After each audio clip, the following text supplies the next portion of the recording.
Good morning, friends. Ann here. Got my cup of coffee, got the Word of God, and today's reading is Matthew 26, verses 26 through 29. Let's read it, then we'll talk about it.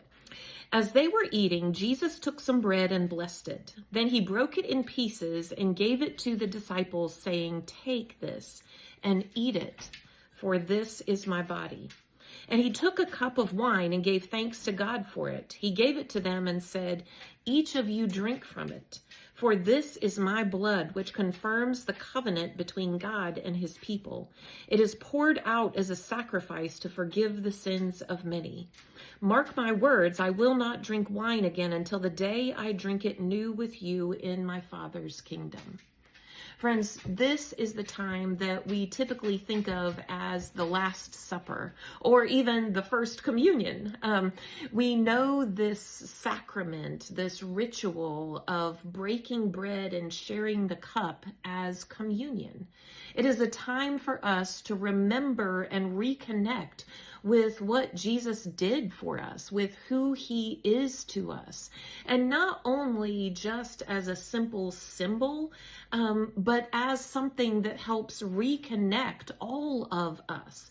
As we take it in, as we experience it, there is an experiencing of this moment. Friends, I think it's important for us to take communion regularly with a body of believers in a local church. But I also think that the taking of communion is not the thing that Jesus was going for here. He wasn't going for the act of eating bread and drinking the cup. What he was going for is the fact that we need to constantly remember what he has done. Here he was giving them a taste of what was to come, but now on the other side of the cross, we know what he did for us.